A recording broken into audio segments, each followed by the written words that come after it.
नमस्कार। आज हम बात करने वाले हैं आज की सबसे हॉट न्यूज़ की। और हॉट न्यूज़ ये है कि भारतीय करेंसी रुपया मार्केट में लगातार गिर रहा है, जो कि अपने ऐतिहासिक गिरावट पे पहुंच गया है। भारत का रुपया अमेरिकी डॉलर की तुलना में 95.75 पैसे पहुंच गया है, जो कि आज तक की अपनी ऐतिहासिक गिरावट है।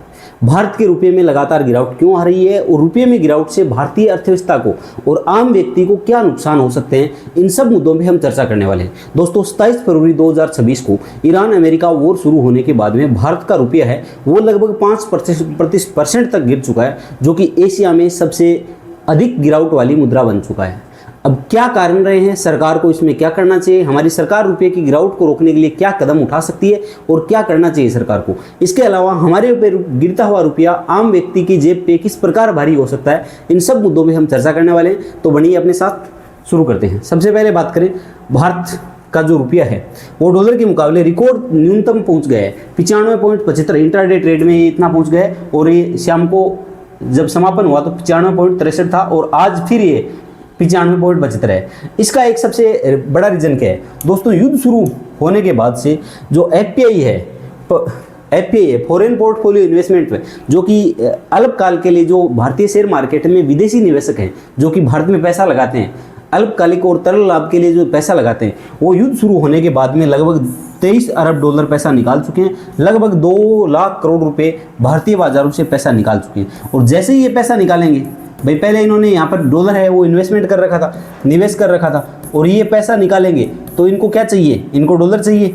और डॉलर चाहिए तो भारतीय रुपये के मुकाबले डॉलर की मांग क्या होगी, ज़्यादा बढ़ेगी और रुपये की मांग ऑटोमेटिकली क्या कमज़ोर होगी, रुपया कमज़ोर हो जाएगा। तो सबसे बड़ा प्रभाव ये भी है। इसके अलावा जो मिडिल ईस्ट में युद्ध चल रहा है, इसकी वजह से भारत का रुपया 5% तक गिर चुका है, जो कि एशिया की 2026 में सबसे ज़्यादा गिरने वाली मुद्रा बन चुका है। और जो भारत के जो चीफ इकोनॉमिक एडवाइजर हैं वी अनंत नागेश्वरम ने, इन्होंने बोला है कि फाइनेंशियल ईयर 2027 में रुपये की रक्षा करना हमारी सर्वोच्च प्राथमिकता होनी चाहिए। दिल्ली में सीआईआई की मीटिंग में इन्होंने प्रेस कॉन्फ्रेंस में बोला है कि 2000 फाइनेंशियल ईयर 2027 में भारत की सबसे सर्वोच्च प्राथमिकता ये होनी चाहिए कि अमेरिकी डॉलर की तुलना में भारत का रुपया है उसकी रक्षा किस प्रकार की जाए, क्योंकि वो दिन दूर नहीं है जब भारत का रुपया 100 के करीब पहुंच जाएगा, एक अमेरिकी डॉलर के बराबर 100 पहुंच जाएगा। अब सबसे बात, सरकार की चिंता क्यों बढ़ रही है, इसमें चर्चा करने वाले हैं। रुपये का ऐतिहासिक न्यूनतम स्तर, हाल ही में भारतीय रुपया अमेरिकी डॉलर के मुकाबले रिकॉर्ड निचले स्तर में 95.75 तक पहुंच गए हैं। कारोबारी स्तर के अंत में 95.63 प्रति डॉलर बंद हुआ, जो एक ऐतिहासिक समापन न्यूनतम है। ये स्तर भारतीय अर्थव्यवस्था के लिए गहरी चिंता का विषय बन गया है, क्योंकि इससे महंगाई भी, मुद्रास्फीति भी बहुत तेजी से बढ़ने वाली है, आप देख रहे हो। इसके अलावा जो CEA चीफ इकोनॉमिक एडवाइजर है, इनकी महत्वपूर्ण चेतावनी है। भारत के मुख्य आर्थिक सलाहकार जो कि वित्त मंत्रालय के तहत काम करते हैं, नई दिल्ली में CIA के वार्षिक सम्मेलन में ये चेतावनी दी। उन्होंने कहा, भारत रुपये की गिरावट को रोकना वित्त वर्ष 2026-27 के लिए क्या है सबसे बड़ी आर्थिक प्राथमिकताओं से एक है। CEA ने पश्चिम एशिया संकट को भारत के लिए संरचनात्मक स्ट्रक्चरल चैलेंज कहा। आपसे पूछ लिया जाए इन्होंने स्ट्रक्चरल चैलेंज क्यों कहा, क्योंकि भारत की अर्थव्यवस्था को संरचनात्मक रूप से, स्ट्रक्चरल रूप से इस वेस्ट मिडिल ईस्ट का संकट है उसने नुकसान पहुंचाया है। अब बात करें, कई बार अपने को पूछ लिया जाता है कि CEA मुख्य आर्थिक सलाहकार, चीफ इकोनॉमिक एडवाइजर भारत सरकार का प्रमुख आर्थिक सलाहकार होता है। ये वित्त मंत्रालय के आर्थिक प्रभाग का नेतृत्व करता है और प्रतिवर्ष संसद में बजट से पहले आर्थिक सर्वेक्षण प्रस्तुत करते हैं। कौन करते हैं? मुख्य आर्थिक सलाहकार ही प्रस्तुत करते हैं। या इको सर्वे की बात कर रहे हैं। अब बात करते हैं गिरावट के प्रमुख कारण क्या रहे हैं, भाई रुपया क्यों गिर रहा है लगातार। सबसे पहले बात करें मिडिल ईस्ट का संकट का प्रभाव है। ये जो मिडिल ईस्ट है इसका सबसे बड़ा जो ईरान और अमेरिका युद्ध चल रहा है, इससे पूरा हार्मुज, स्ट्रेट ऑफ हार्मुज है वो लगभग कितने दिन से बंद है। इससे भारत जो क्रूड ऑयल इंपोर्ट करता है वो पूरी तरह से बंद है। इसके अलावा ग्लोबल सप्लाई चेन है उस पर भी इफेक्ट पड़ रहा है। और इससे इफेक्ट पड़ रहा है तो जो भारत में जो इंपोर्ट कर रहे हैं, भारत बहुत सी चीज़ों पे इंपोर्ट, बाहर के इंपोर्ट पे डिपेंड है।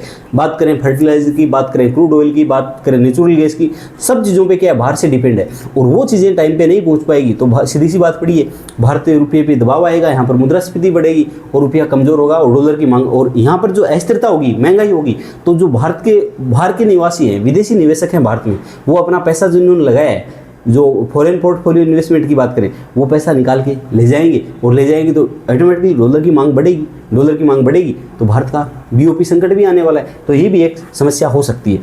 अब बात करें मिडिल ईस्ट संकट का प्रभाव। पश्चिम एशिया युद्ध शुरू होने के बाद से भारतीय रुपया लगभग 5% कमजोर हो चुका है। वर्ष 2026 में भारतीय रुपया एशिया की सबसे खराब प्रदर्शन करने वाली मुद्रा बन गई। CII सम्मेलन में चीफ इकोनॉमिक एडवाइजर ने इसे संरचनात्मक चुनौती का अर्थात दीर्घकालिक समस्या है। इसके अलावा ऊर्जा आयात पर अत्यधिक निर्भरता।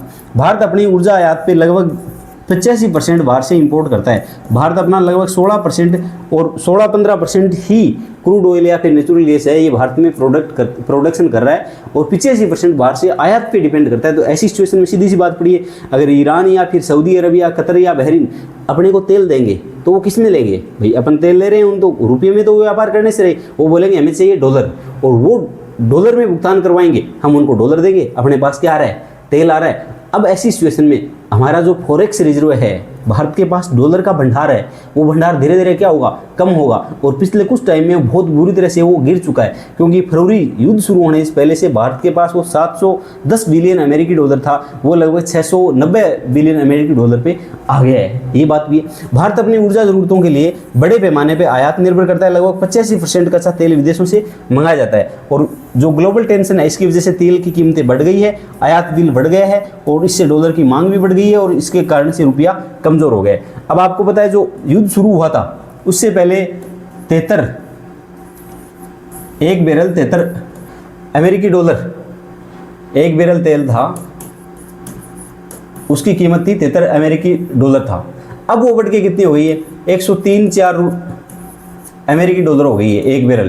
तो अब ये कितना बढ़ गया है? तो ऐसी सिचुएशन में सीधी सी बात पड़ी है, पहले भारत को यदि एक बैरल तेल खरीदने के लिए 73 डॉलर देने पड़ते थे, तो अब वो कितने देने पड़ रहे हैं? 103 डॉलर देने पड़ रहे हैं। और इस चक्कर में क्या हो रहा है? इस चक्कर में अपन डॉलर में भुगतान करेंगे, डॉलर में भुगतान करेंगे तो भारत के पास जो फॉरेक्स रिजर्व है वो फॉरेक्स रिजर्व कम होएगा, और कम होएगा, सीधी सी बात पड़ी, डॉलर की मांग क्या है? डॉलर की मांग लगातार बढ़ रही है, और भारत का रुपया क्या हो जाएगा? लगातार गिरता जाएगा। ये एक बड़ी समस्या है। वैश्विक भू राजनीतिक घटनाओं का सीधा असर भुगतान संतुलन बीओपी बैलेंस ऑफ पेमेंट में पड़ता है। इससे मुद्रास्फीति बढ़ती है और विनिमय दर पे भी इसको प्रभाव पड़ता है। अब बात करते हैं विदेशी पोर्टफोलियो निवेशक की भारी निकासी। 27 फरवरी 2026 में ईरान, अमेरिका और इजराइल का वार शुरू हुआ था। उसके बाद से 2 लाख कितने दोस्तों? ये लगभग 2 लाख करोड़ रुपए हैं भारत की जो मार्केट है उससे निकाल लिया गया है। अब सबसे पहले बात करें FPI होता क्या है? एक FPI होता है, एक FDI होता है। ये होता है फॉरेन पोर्टफोलियो इन्वेस्टमेंट, और ये होता है फॉरेन डायरेक्ट इन्वेस्टमेंट, प्रत्यक्ष विदेशी निवेश होता है, और ये होता है विदेशी पोर्टफोलियो निवेशक। दोस्तों ये अल्पकालिक होता है। क्या होता है? ये अल्पकालिक हो सकता है। लेकिन FDI क्या होती है? दीर्घकालिक होती है। क्या होती है? दीर्घकालिक होती है। जो FPI होता है, फॉरेन पोर्टफोलियो इन्वेस्टमेंट होता है, ये केवल और केवल क्या लगाता है? पूंजी लगाता है। केवल क्या लगाता है? भारत के मार्केट में पूंजी लगाता है, और ये पूंजी के साथ साथ क्या भौतिक संरचना भी डेवलप करता है। क्या करता है? भौतिक संरचना भी डेवलप करता है। अब ये पूंजी निकालता है, पूंजी लगाता है, तो मार्केट यदि चढ़ रहा है, मार्केट यदि मजबूत है, तो क्या करेगा? ये पैसा लगा देगा। क्या लगाएगा? भारत के मार्केट में, शेयर मार्केट में क्या लगाएगा? डॉलर लगा देगा। ये तो मार्केट चढ़ रहा है तो अपने पास डॉलर आ गई। लेकिन जैसे ही मार्केट थोड़ा सा अनस्टेबल हुआ, तो ये क्या करेगा? अपना पैसा क्या वापस निकाल लेगा। पैसा क्या करेगा? वापस निकाल लेगा, और पैसा वापस निकालते क्या हो जाएगा? भारत का रुपया बुरी तरह से रुपया गिर जाएगा, और डॉलर क्या हो जाएगी? मजबूत हो जाएगी। तो जैसे ही मार्केट अनस्टेबल हुआ तो FPI जो फॉरेन पोर्टफोलियो इन्वेस्टमेंट है, तो ये निवेशक क्या करेगा? यहाँ से पैसे लेके भाग जाएगा, और इससे भारत की मुद्रा वापस कमजोर होगी। लेकिन FDI में ऐसा नहीं है, क्योंकि ये दीर्घकालिक होता है और यहाँ पर भौतिक संरचना में इन्वेस्टमेंट करता है। तो ऐसी सिचुएशन में जल्दी ये पैसा नहीं निकालता है, क्योंकि इनका यहाँ पर क्या लगाया हुआ है? यहाँ पर पैसा भौतिक संरचना या इंफ्रास्ट्रक्चर डेवलपमेंट में भी पैसा लगाया हुआ है। जैसे कि एप्पल ने भारत में क्या कर लिया है? भारत ने एप्पल में जो अपने जियो है, रिलायंस जियो है, इस कंपनी के शेयर खरीद लें या इस कंपनी में पार्टनरशिप कर लिए। तो इतना जल्दी आसान नहीं है इनके लिए भागना, जबकि बहुत जल्दी ये मार्केट थोड़ा सा अनस्टेबल होते ही क्या करेगा?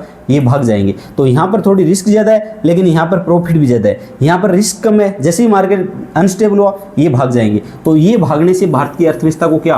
भारत का रुपया बहुत ज़्यादा कमज़ोर हो रहा है, क्योंकि पिछले 2-3 महीने में कितना? लगभग 23 अरब डॉलर रुपये निकाल चुके हैं। इस वजह से भारत की जो इकोनॉमी है उस पर बुरी तरह से प्रभाव पड़ रहा है। तो आपने देखा एफपीआई क्या होता है, एक अल्पकालिक निवेशक होता है, एफडीआई क्या होती है, एक दीर्घकालिक निवेशक होता है। एफडीआई केवल पैसे के साथ साथ, पूंजी के साथ साथ भौतिक अवसंरचना में इन्वेस्टमेंट करता है और ये केवल शेयर मार्केट में पैसा लगाता है। शेयर मार्केट थोड़ा सा अनस्टेबल हुआ, ये पैसा लेके भाग जाता है। अब क्या, एफपीआई की बड़े पैमाने पर निकासी रुपये के लिए सबसे तत्काल बड़ा खतरा बन चुकी है। एफपीआई है क्या, विदेशी पोर्टफोलियो निवेश। एफपीआई वह निवेश जो विदेशी संस्थाएं, कोई व्यक्ति हो सकता है, कोई भी फंड संस्था भारतीय शेयरों और बॉन्ड में निवेश करती है। एफडीआई के विपरीत एफपीआई अल्पकालिक और अत्यधिक गतिशील होता है। बड़े पैमाने पर निकासी मुद्रा बाजारों को तेजी से अस्थिर कर देती है। तो भारत का रुपया गिरने का सबसे बड़ा ये भी कारण है। और सीधी सी बात पड़ी है, आप किसी भी देश की शेयर मार्केट खरीद रहे हो, मार्केट में आपने पैसा लगा रखा है, आप पैसा पहले बात तो लगाओगे कहाँ, जब आपको लगेगा ये मार्केट इस तरह है, यहाँ की अर्थव्यवस्था इस तरह है और यहाँ की सरकार है वो मार्केट में हस्तक्षेप नहीं करती है और मेरा पैसा डूबने का कोई भी डर नहीं है। अर्थात एक बात ये भी है कि पैसा नहीं डूबेगा आपका, और सीधी सी बात पड़ी है कि सरकार इंटरफेयर नहीं कर रही है, पूरा एकदम मार्केट पूरे लॉ एंड ऑर्डर या फिर रूल और लॉ के अकॉर्डिंग चल रहा है सारा सब कुछ। तो ऐसी सिचुएशन में आपका मन करेगा कि मैं यहाँ पर पैसा लगा दूँ, और पैसा लगा के बाद में कि आपको वो स्थिरता है वहाँ पर और आप पैसा कमा लोगे, लेकिन वहाँ पर अनस्टेबिलिटी है, वहाँ का मार्केट भी ढुलमुल चलता रहता है, सरकार भी बार बार इंटरफेयर करती रहती है, आपको लगता है कब क्या घोटाला हो जाए पता नहीं, तो आप वहाँ पर पैसा नहीं लगाओगे। तो इस वजह से इस दर से ये पैसा निकाल भी लेता है। अब बात करते हैं रुपया गिरने से भारत के पास बीओपी, बैलेंस ऑफ पेमेंट, भुगतान संतुलन की समस्या क्यों आ जाती है। दोस्तों, भारत सरकार या हम किसी भी देश से कोई चीज़ खरीदते हैं, हम अमेरिका से लैपटॉप खरीद के लेते हैं, हम अमेरिका से मोबाइल फ़ोन खरीद के लाते हैं, हम ईरान से तेल खरीद के लाते हैं, तो यदि वो हमें तेल दे रहे हैं तो बदले में अपने से पैसा लेंगे, और पैसा अमेरिका ये तो है नहीं हम बोलेंगे भाई हमारा रुपये की करेंसी बहुत अच्छी है, आप रुपये में पेमेंट कर लो। अमेरिका बिल्कुल नहीं करेगा। आपने पेट्रोल डॉलर सिस्टम सुना होगा, जिसमें पूरी दुनिया में तेल का जो सऊदी अरब के साथ अमेरिका का जो समझौता हुआ 1973 में, उस समझौते के अनुसार पूरी दुनिया, ओपेक कंट्री सारी, जो जिस भी देश को ऑयल बेचती है उसके बदले में क्या लेती है, डॉलर लेती है। अब जैसे ही हम इनसे ऑयल लेंगे तो ये बोलेंगे भाई साहब पेमेंट आप किस में करो, डॉलर में करो। तो भारत का जो फॉरेक्स रिजर्व है उससे पैसा जाएगा उनके पास, और उससे पैसा जाएगा तो भारत का फॉरेक्स रिजर्व क्या हो रहा है, कम हो रहा है, भारत का रुपया गिर रहा है और डॉलर लगातार क्या हो रही है, मजबूत हो रहा है। तो और एक दिन ऐसा होएगा कि हम आयात कर रहे हैं, अपने पास इनकम डॉलर की कहाँ से होगी, जब हम एक्सपोर्ट करेंगे, निर्यात करेंगे, तब निर्यात हम कुछ कर नहीं रहे हैं। तो ऐसी सिचुएशन में अपने पास एक दिन फॉरेक्स रिजर्व क्या हो जाएगा, खत्म हो जाएगा, और हमारे बैलेंस ऑफ पेमेंट, भुगतान संतुलन की समस्या आज आके खड़ी हो जाएगी, और अपने पास फिर विदेशी व्यापार करने के लिए पैसा बचेगा ही नहीं, फिर अपने को कोई सामान देगा नहीं। ऐसी सिचुएशन भी हो सकती है। 1991 में जब मनमोहन सिंह वित्त मंत्री थे, नरसिम्हा राव की सरकार थी, उस समय भारत की स्थिति यही हो गई थी, और उस समय भारत के पास 14 दिन का बैलेंस ऑफ पेमेंट, 14 दिन का पैसा ही बचा था। यदि 14 दिन में IMF भारत को लोन नहीं देता तो ऐसी सिचुएशन में भारत को सोना गिरवी रखकर वहाँ से लोन लेना पड़ा। यदि IMF, international monetary fund, Bharat को लोन नहीं देता तो ऐसी सिचुएशन में भारत क्या दिवालिया भी हो सकता था, भारत को कोई व्यापार नहीं करता। तो एक बात ये भी है, तो ये बहुत बड़ी समस्या है। अब देखो, आप पहले क्या हो रहा था, पहले एक बैरल तेल खरीदने के लिए ईरान को या फिर सऊदी अरब को अपने को $33 देने पड़ रहे थे, और अब क्या है, अब $103 देने पड़ रहे हैं। तो देखो आप कितना ज़्यादा भुगतान कर रहे हैं, 25 से 30% रेट बढ़ गई है। तो ऐसी सिचुएशन में अपनी जो फॉरेक्स रिजर्व है वो जल्दी खत्म हो जाएगा, अपने पास चीज़ें कम रही है, तो ये बात भी है। अब बात करते हैं भुगतान संतुलन है क्या। भुगतान संतुलन, बैलेंस ऑफ पेमेंट, एक व्यापक लेखा विवरण है जो किसी देश के सभी अंतर्राष्ट्रीय आर्थिक लेनदेन को क्या करता है, दर्ज करता है। अब इसकी अगर आप परिभाषा देखो सिंपल सी, तो भारत द्वारा विदेशों को किए गए सभी भुगतान माइनस विदेशों से प्राप्त सभी आय। मतलब आपके पास क्या हो रहा है, आप जो आयात कर रहे हो, इंपोर्ट कर रहे हो, जो भी सामान मंगा रहे हो, चाहे लैपटॉप मंगा रहे हो, चाहे पानी मंगा रहे हो, चाहे आप कुछ भी चीज़ मंगा रहे हो, कोल्ड ड्रिंक मंगा रहे हो, चाहे कोई भी चीज़ या ऑयल मंगा रहे हो, कुछ भी मंगा रहे हो, उनका आपने क्या किया, विदेशों को पेमेंट किया। और पेमेंट किस में किया आपने डॉलर में पेमेंट किया। इसके अलावा जो भारत के जितने भी फॉरेनर बाहर रह रहे हैं, भारत के मजदूर हैं मिडिल ईस्ट में, इसके अलावा इटली है या फिर अमेरिका, भारत के बहुत जो पेशेवर हैं, सॉफ्टवेयर इंजीनियर हैं, डॉक्टर हैं, वो वहाँ पर काम कर रहे हैं, तो वो भारत सरकार को पैसे भेजेंगे। इसके अलावा भारत सरकार दूसरी चीज़ों कुछ चीज़ बेचती है, जैसे कपड़ा बेचती है या फिर और कोई चीज़ बेचती है, तो उन चीज़ों को बेचने के बदले अपने को पास क्या आ रहा है, डॉलर आ रहा है। तो हमने जो चुकाया उसका माइनस क्या कर दिया, हमारे पास आया, और उसके बाद में जो बच गया वो बैलेंस ऑफ पेमेंट। तो ऐसी सिचुएशन में भारतीय हमेशा व्यापार घाटे में चलता है। भारत के पास डॉलर जाता कम है, आता कम है, तो जाता ज़्यादा है और आता कम है, तो इस वजह से बैलेंस ऑफ पेमेंट की शिकायत हो सकती है। अब बात करें भुगतान संतुलन। भारत द्वारा विदेशी निवेशकों को किए गए सभी भुगतान माइनस विदेशों से प्राप्त सभी आय। भुगतान क्या है? आप बाहर कोई भी चीज़ आप वस्तु कर रहे हो, सेवा कर रहे हो, आयात कर रहे हो, तो ऐसी सिचुएशन में आपका डॉलर क्या जाएगा? अब यदि आप आयात कर रहे हो तो आपको भुगतान किस में करना पड़ेगा? भुगतान किस में करना पड़ेगा? डॉलर में करना पड़ेगा। तो आपका पैसा जाएगा। और आप यदि निर्यात कर रहे हो, किसी को कुछ बेच रहे हो, तो फिर आपके पास क्या आएगा? डॉलर आएगा। और आएगा तो आपकी इनकम बढ़ेगी, और इनकम बढ़ने से आपके पास फॉरेक्स रिजर्व है वो भी बढ़ेगा। फॉरेक्स रिजर्व बढ़ने से क्या होगा? आपका रुपया क्या हो जाएगा? मजबूत होने की संभावना बढ़ जाएगी। तो ये बात है, ये आप ध्यान रखना। इसके अलावा जो अब नुकसान किससे होता है? भुगतान बाहर कैसे जाता है? एक तो आप किसी आयात करते हो, चीज़ें खरीदते हो। इसके अलावा जो FPI आपने देखा, फॉरेन पोर्टफोलियो इन्वेस्टमेंट है, ये पैसा मार्केट से निकाल लेता है। निकालने से क्या? डॉलर अपना बाहर चला जाता है। इसके अलावा यदि हमने किसी से ऋण लिया है, अमेरिका से हमने क्या कर्ज लिया है या विश्व बैंक से कर्ज लिया है, उस कर की हम अदायगी कर रहे हैं, उस कर्ज को हम दे रहे हैं लोगों को, तो देने से अपना पैसा तो बाहर जाएगा। पैसा जाएगा तो अपने पास कहाँ से देंगे? हम डॉलर में देंगे, और डॉलर में फॉरेक्स रिजर्व में पैसा देंगे तो अपना फॉरेक्स रिजर्व कम होगा। तो ये सारी चीज़ें क्या करती है? भुगतान संतुलन को बैलेंस करने का काम करती है। अब इसके अलावा क्या होती है चीज़ें? इसके अलावा अब आपके पास आती क्या चीज़ें? आप क्या करते हो? बाहर चीज़ों को बेचते हो। आपने कपड़ा बेचा, आपने किताबें बेची, आपने पानी बेच दिया, आपने पेट्रोल बेच दिया। भारत पेट्रोल बेचता भी तो है, श्रीलंका है या फिर बांग्लादेश है, जैसे जो साउथ ईस्ट एशियन नेशन है या फिर साउथ एशिया के नेशन है, इनको भारत बेचता भी है। तो इससे निर्यात किया, निर्यात के बदले हमने पैसा लिया। इसके अलावा विदेशों से प्रेषण, जो रेमिटेंस आते हैं अपने पास, हमारे जो भारत के फॉरेनर हैं वो वहाँ पर पैसा कमाते हैं और भारत में भेजते हैं पैसा, तो वो क्या है? वो अपने पास क्या आ रहा है? वो डॉलर में पैसा भेजेगा। वो डॉलर में पैसा होता है, वो भारत की क्या हो रही है? प्राप्तियाँ हो रही है, वहाँ से अपने को डॉलर प्राप्त मिलते हैं। इसके अलावा कोई व्यक्ति, अमेरिका का कोई व्यक्ति है, वो व्यक्ति आके भारतीय मार्केट में, शेयर मार्केट में पैसा लगा रहा है, तो यहाँ पर वो पैसा लगा रहा था, इन्वेस्टमेंट किस में करेगा? वो डॉलर में करेगा। तो यदि वो यहाँ पर वो इन्वेस्ट कर रहा है तो ये भी पैसा भारत सरकार के लिए आवक है। इसके अलावा भारतीय कंपनियाँ बाहर से ऋण ले रही है, यदि IMF या वर्ल्ड बैंक या फिर और किसी देश से ऋण ले रहे हैं, तो ऋण लेते हैं तो भी अपना पास पैसा आता है। पैसा आता है तो सीधी सी बात पड़ी, अपने पास फॉरेक्स रिजर्व बढ़ा है, तो ये भी एक चीज़ है। तो एक FDI भी है। अब देखो, जब आयात और पूंजी बहिर्वाह अधिक हो तो BOP घाटा बढ़ता है और रुपये पे दबाव बढ़ता है, इस वजह से रुपया कमज़ोर होता है। सबसे पहले क्या बताया? जब आप आयात ज़्यादा करते हो और आपके पैसा बाहर ज़्यादा जाता हो, ऐसी सिचुएशन में आपका बैलेंस ऑफ पेमेंट है वो बढ़ जाता है, क्योंकि आपका निर्यात कम है और आपका पैसा आ कम रहा है, आपका पैसा जा रहा है, आप चीज़ों को खरीद रहे हो। ऐसी सिचुएशन में आपका बैलेंस घाटा बढ़ जाता है और रुपये पे आपके दबाव बढ़ता है, और फिर फाइनली क्या होता है? रुपया कमज़ोर हो जाता है। तो ये एक समस्या आती है। अब बात करते हैं भुगतान संतुलन का जो संरचना क्या है, इसको आप इस टेबल से समझ सकते हो।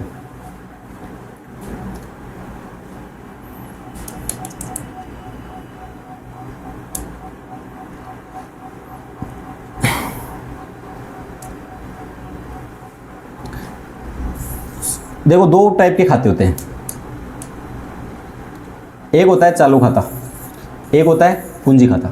चालू खाते में देखो, आप सबसे पहले आवक की बात करें, जो रुपये को मजबूत करने वाले हैं। आप किसी विदेश को कोई चीज़ बेचते हो, बेचने से आपके पास क्या आएगा? पैसा आएगा। आपके जो वहाँ पर लेबर बाहर काम कर रहे हैं, भारत के नागरिक बाहर काम कर रहे हैं, वो भी भारत में पैसा भेजेंगे, इस वजह से पैसा आएगा। अब पैसा आएगा तो रुपया क्या होगा? मजबूत होगा। इसके अलावा यदि आप कहीं से कुछ चीज़ मंगा रहे हो, इसके बदले में आप भुगतान करोगे डॉलर में, तो आपका पैसा जाएगा। आप विदेश यात्रा कर रहे हो तो विदेश यात्रा के बाहर के डॉलर में करोगे, और डॉलर में करोगे तो आपका पैसा भारत से खर्च करके आओगे। आप खर्च करके आओ, दूसरे देश में खर्च कर रहे हो, दूसरे देश में खर्च कर रहे हो, भारत का आपका खर्चा तो हो रहा है, तो ऐसी सिचुएशन में आपका रुपया कमज़ोर होगा। आप बाहर जाके शिक्षा प्राप्त कर रहे हो, तो ऐसी सिचुएशन में भी आपका खर्चा आएगा। जैसे बात करें, आप अमेरिका 95 रुपया बराबर $1 है। अब यदि अमेरिका में किसी कोचिंग की फीस है वो 95 लाख रुपए, किसी यूनिवर्सिटी की फीस क्या है? 95,000 रुपये है। कितनी है? 95,000 रुपये। तो आपको भारत के कितने रुपए ले जाने पड़ेंगे ताकि आपको $95,000 मिल जाए? आपको 95 लाख रुपये ले जाने पड़ेंगे। कितने लाख रुपए? 95 लाख रुपये। मतलब $95,000 पे करने के लिए 95 लाख रुपये ले जाने पड़ेंगे। इससे आपकी शिक्षा क्या है? ये भारतीय रुपये को क्या करती है? कमज़ोर करती है। इसके अलावा FDI आता है। पूंजी खाते की बात करें तो FDI आता है, फॉरेन डायरेक्ट इन्वेस्टमेंट आता है, और FPI आता है, पोर्टफोलियो इन्वेस्टमेंट आता है, और जो पैसे की आवक होती है बाहर से, या फिर आप कहीं से ऋण लेते हो, तो ये क्या करता है, रुपये को मजबूत करता है। वहीं एफपीआई की निकासी, ऋण अदायगी, ये सब चीज़ें क्या करती है, कमज़ोर करती है। एक मिनट बात करते हैं। तो हम दूसरा ये बात कर रहे थे कि एक चालू करंट अकाउंट होता है, एक कैपिटल अकाउंट होता है, और जो करंट अकाउंट होता है उसमें जब आवक होती है तो रुपया क्या होता है, मजबूत होता है, और इससे पैसा जाता है तो रुपया क्या होता है, कमज़ोर होता है। वहीं जो कैपिटल अकाउंट होता है उसमें आवक होती है तो क्या होता है, रुपया मजबूत होता है, और इससे पैसा जाता है तो क्या होता है, रुपया कमज़ोर होता है। लेकिन कई बार हमारी जो आरबीआई है, रिजर्व बैंक ऑफ इंडिया है, वो क्या करती है, रुपये की मजबूती के लिए मार्केट में हस्तक्षेप करती है। और वो हस्तक्षेप कैसे करती है कि डॉलर बेचती है। वो क्या, डॉलर खुद बेचती है।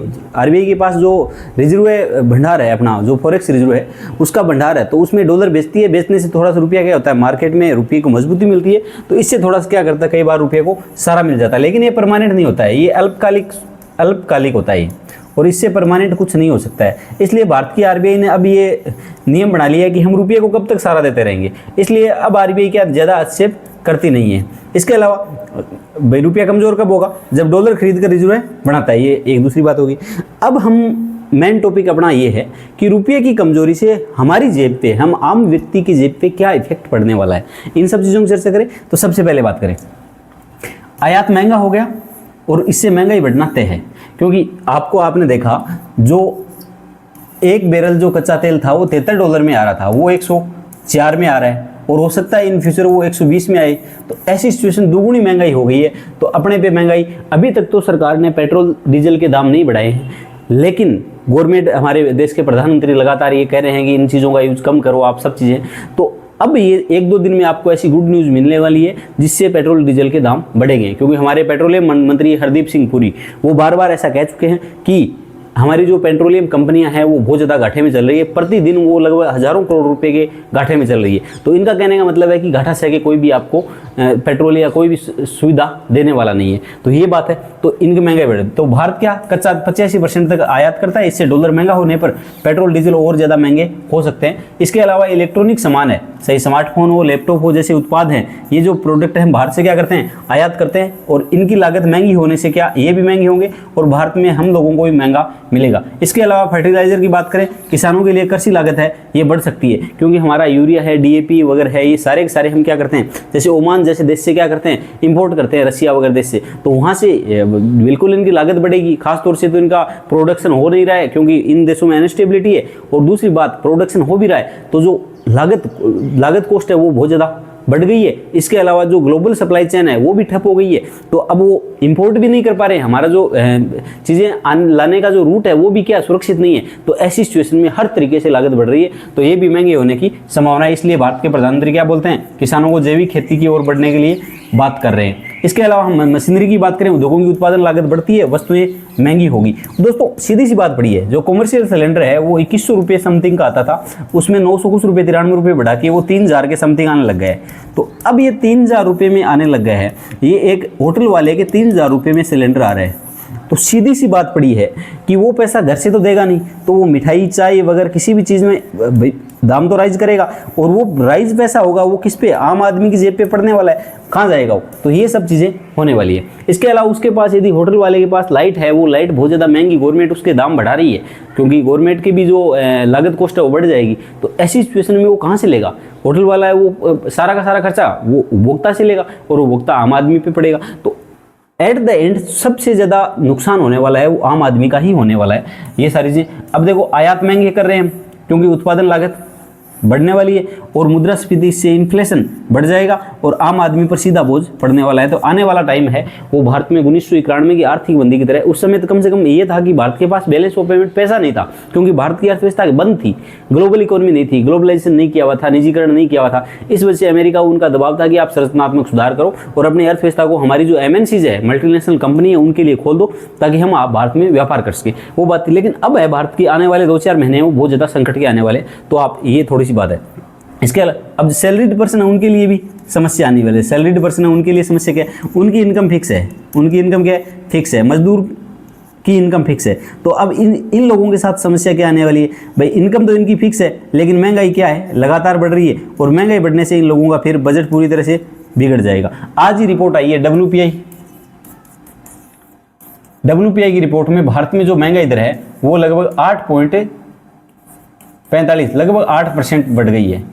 तो अब पिछली बार ये 3.48 के समथिंग थी और अब कितनी हो गई, 8.5 से ऊपर चली गई है। इसके अलावा जो CPI है, कंज्यूमर प्राइस इंडेक्स है, इसमें भी क्या है, बहुत ज़्यादा ये भी बढ़ गई है पिछली बार। अब मार्च की तुलना में अब अप्रैल में CPI में भी क्या हुई है, वृद्धि हुई है। तो ये जो होल प्राइस इंडेक्स है, WPI है, इसका एट द एंड भाई ये है उद्योगों पे, लेकिन इसका एट द एंड प्रभाव आम आदमी पे तो पड़ने वाला है। तो ये दोनों ही क्या है, इन दोनों में क्या महंगाई बहुत ज़्यादा तेज़ गति से बढ़ रही है, जो कि बहुत एक दुख की बात है, या फिर बोल सकते हो संकट की घड़ी है।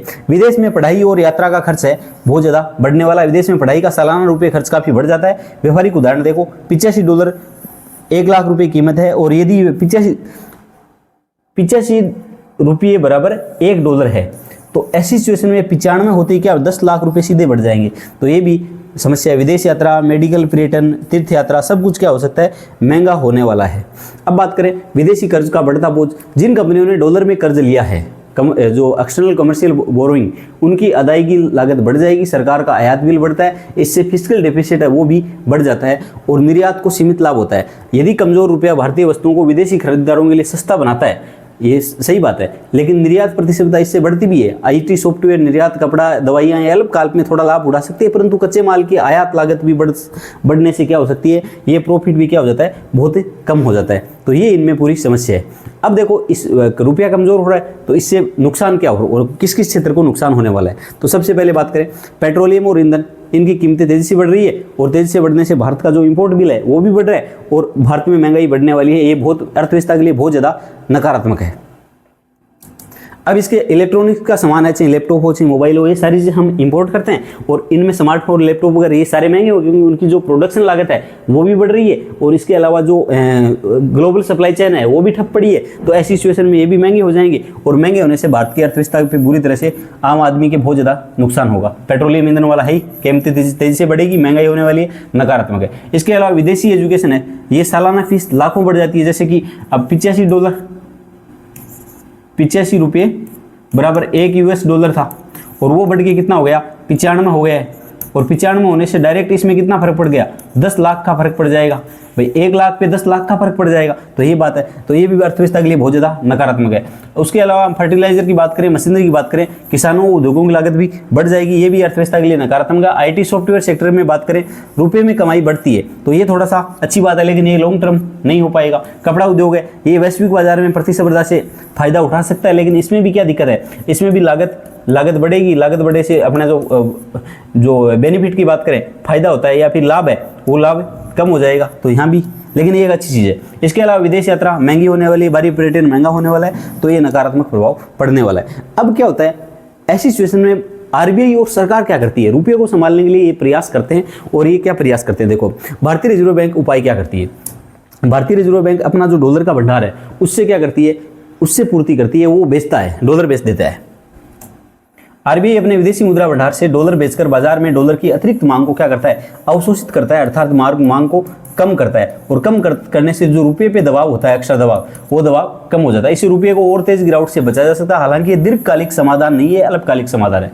खुले बाजार OMO, ओपन मार्केट, ये परिचालन की बात करते हैं, तरलता प्रबंधन उपकरणों का भी उपयोग किया जा सकता है। सरकार के नीतिगत उपयोग, निर्यात वृद्धि को प्रोत्साहन। सरकार make in India, made in India जैसे कॉन्सेप्ट लागे, आत्मनिर्भर भारत कॉन्सेप्ट लागे क्या कर सकती है, चीज़ों को प्रोडक्शन ठीक से कर सकती है, और सरकार एक्सपोर्ट पे ध्यान देके जो विदेशी मुद्रा है उसका ज़्यादा से ज़्यादा अर्जन कर सकती है। अधिक विदेशी मुद्रा अर्जित करके चालू खाता घाटा क्या कर सकती है, सरकार कम कर सकती है। इसके अलावा FPI को आकर्षित कर सकती है, जो फॉरेन पोर्टफोलियो इन्वेस्टमेंट है इसको आकर्षित कर सकती है। विदेशी निवेश के लिए नियमों को सरल बना सकती है। लेकिन विदेशी निवेशक भी बहुत ज़्यादा समझदार होता है, हम बोलते हैं मारवाड़ी में सियाणा होता है। सियाणा क्यों होता है, क्योंकि उसको पता है कि जो अर्थव्यवस्था अनस्टेबल है वहाँ पर वो पैसा लगाएगा नहीं। आप भी देख लो, आपको कहीं बोलेगा कि यार इसमें बहुत ज़्यादा आपको लाभ ज़्यादा होगा, लेकिन आप पैसा लगा दो। आप पहले देखो लाभ तो ज़्यादा होगा, लेकिन संभावना है पैसा वापस आने की संभावना तो है क्या, नुकसान भी हो सकता है। तो वो बात है, ये दिक्कत है। इसके अलावा जो प्रोडक्शन लिंक इंसेंटिव है, भारत को विनिर्माण केंद्र का हब बनाया जा सकता है, आयात निर्भरता कम की जा सकती है, और नवीकरणीय ऊर्जा पे जोर देके तेल आयात निर्भरता दीर्घकालिक में घटा के, जो नवीकरणीय ऊर्जा है सोलर, उसमें क्या भारत ज़्यादा आत्मनिर्भर बन सकता है, ताकि तेल पे आयात घटा सके। ये परीक्षा की दृष्टि से इंपॉर्टेंट क्या है, वर्तमान सीए जो चीफ इकोनॉमिक एडवाइजर कौन है, ये नागेश्वरन है। हालिया रिकॉर्ड न्यूनतम इतना पहुंच गया, एशिया की सबसे खराब मुद्रा बन चुकी है पिछले युद्ध होने के बाद में गिरावट के मामले में। और ये जो एफपीआई है, जो पोर्टफोलियो फॉरेन पोर्टफोलियो इन्वेस्टमेंट है, ये कितना 23 अरब डॉलर है, वो निकाल चुके हैं 2 लाख करोड़ के समथिंग। तो ये थोड़ी सी बात आपको ध्यान में रखना है। ये हो गया चीफ इकोनॉमिक एडवाइजर हो गया, कॉन्फेडरेशन ऑफ इंडियन इंडस्ट्री हो गया, फॉरेन पोर्टफोलियो इन्वेस्टमेंट हो गया, बैलेंस ऑफ पेमेंट हो गया, और RBI reserve bank of India financial, ये सारा इसका दिया हुआ है। तो आपने देखा कि किस प्रकार रुपया गिरने से भारत की अर्थव्यवस्था को बुरी तरह से धक्का लगने वाला है। ये सब चीज़ों के बाद में एनालिसिस किया। यदि आपको जानकारी अच्छी लग रही है, अपने दोस्तों के साथ शेयर भी कीजिएगा, चैनल को सब्सक्राइब कीजिए और लाइक कीजिए। धन्यवाद। जय हिंद, जय भारत।